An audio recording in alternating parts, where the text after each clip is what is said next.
नमस्कार, मैं शिखा खुराना हिंदी लेखक के मंच से अपने कुछ अनुभवों को आपके साथ साझा करती रहती हूँ।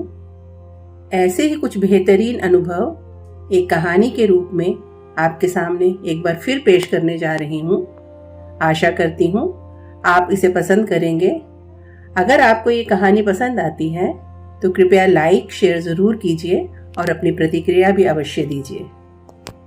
मेरी कहानी का शीर्षक है अपना मकान।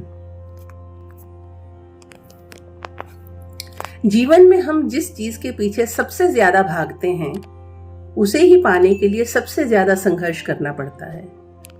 मैं ऐसे ही अपने अनुभवों की कहानी आपसे साझा करना चाहती हूँ।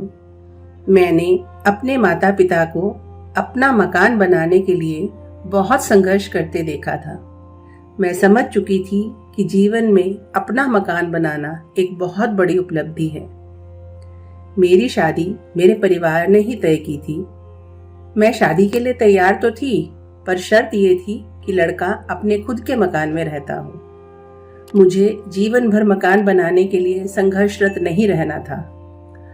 अब कहीं कोई रिश्ता आया तो अगर उनका अपना मकान ना होता तो मैं रिश्ते से बिना कुछ सोचे समझे मना कर देती। माता पिता ने मुझे समझाया भी कि ऐसे तो अच्छे रिश्ते सब हाथ से निकलते जा रहे हैं, पर मैं अपनी बात पर अड़ी रही।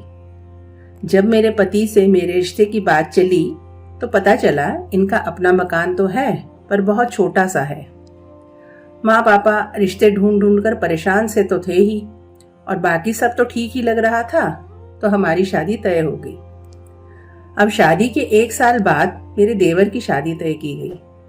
अब घर इतना छोटा था जिसमें पहले से ही 3 परिवार रह रहे थे, उसमें एक और परिवार के लिए जगह ही नहीं थी।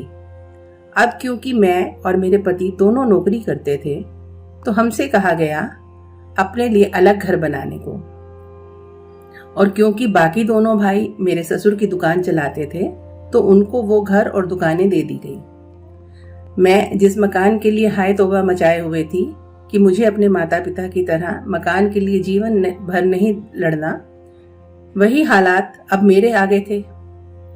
उस समय मकान के लिए लोन भी आसानी से नहीं मिलता था और हमारे पास कोई जमा पूंजी भी नहीं थी, पर मकान तो बनाना था। जैसे तैसे अपने गहने बेच बाच कर और रिश्तेदारों से उधार लेकर हमने एक कमरे का फ्लैट खरीदा। जब हम उस फ्लैट में रहने लगे तब मेरी बेटी बहुत छोटी थी। अब शुरू हुआ हमारे भीषण संघर्ष का दौर। पैसों की कमी रहने लगी, रिश्तेदारों का उधार चुकता करना होता था। मैं और मेरे पति आगे प्रमोशन के लिए पढ़ाई करने लगे ताकि हमारी इनकम कुछ बढ़ जाए। बेटी बड़ी हो रही थी और घर इतना छोटा था कि उसको खेलते हुए अक्सर चोट लग जाती थी। कोई बड़े खतरे की आशंका लगी रहती थी हमेशा।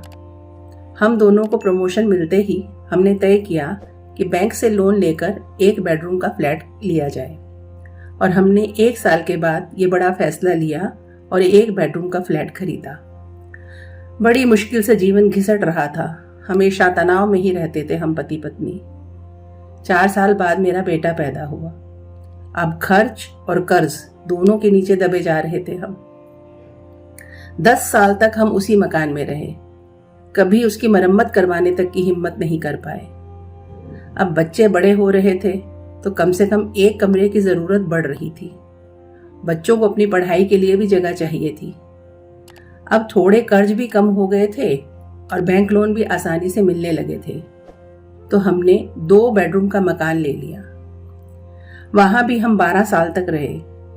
अब मेरे पति को प्रमोशन पर ऑफिस की तरफ से एक मकान मिल गया, तो हमने वहां रहकर बच्चों के लिए एक और बड़ा मकान खरीदने के बारे में विचार किया। ये सब करते करते हम दोनों रिटायर हो गए।